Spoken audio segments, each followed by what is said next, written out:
जय जोहार। मैं हूं तपेश जैन और हमारे साथ में भारतीय जनता पार्टी के रमन मंदिर वार्ड से प्रत्याशी हैं। लगातार 3 चुनाव जीत चुके हैं, चौथी बार फिर जनता की अदालत में हैं सूर्यकांत राठौर जी। सूर्यकांत भैया, आपका स्वागत है। क्या मुद्दे रहेंगे इस बार चुनाव में?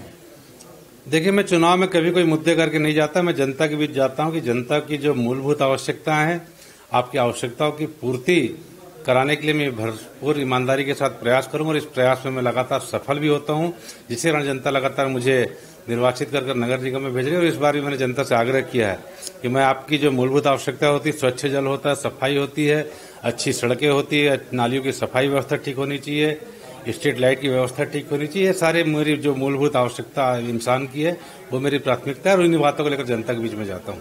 क्या लगता है कि इस बार जो है भारतीय जनता पार्टी लगातार 2 बार से मेयर के पद से चूक रही है, इस बार क्या होगा? देखिए, इस बार जो अप्रत्यक्ष प्रणाली से चुनाव हो रहा है, इसके लेकर भी जनता के बीच में रोष है कि जनता जो खुद महापौर को वोट देकर चुनती थी, उसने इस बार इस व्यवस्था से वंचित किया गया। तो जनता में जो नाराजगी, इसका भी फायदा भारतीय जनता पार्टी को मिलने वाला और भारतीय जनता पार्टी का स्पष्ट बहुमत पिछले 2 नगर निगम चुनाव में भी था, इस बार भी स्पष्ट बहुमत भारतीय जनता पार्टी के पार्षदों का रहेगा। और मुझे पूरा विश्वास है कि भारतीय जनता पार्टी का महापौर और भारतीय जनता पार्टी की परिषद इस नगर निगम में काबिज होगी और इस नगर निगम की व्यवस्था को बहुत दुरुस्त करने का प्रयास करेगी। ये जो चुनाव होते हैं, नगर निगम के जो चुनाव होते हैं, वार्ड के व्यक्तिगत छवि पर बहुत प्रभावित होता है। क्या लगता है कि आपकी व्यक्तिगत छवि बहुत अच्छी है, इसलिए लगातार 3 बार जीत रहे हैं, लेकिन जो नए प्रत्याशी आए हैं उनके लिए काम नहीं किया, तो कैसे होगा ये सब? देखिए, वास्तव में नगर निगम के पार्षदों का चुनाव बहुत हद तक व्यक्तिगत छवि पर निर्भर करता है, क्योंकि जो व्यक्ति जनता के बीच में जुड़ा हुआ, जनता के बीच में लगातार उठना बैठना करता है, उनकी समस्याओं को लेकर लगातार सक्रिय रहता है, छोटी छोटी बातों के लिए उनके दुख सुख का साथी होता है, जनता उसको सहज स्वीकार करती है, भले वो किसी भी दल का हो।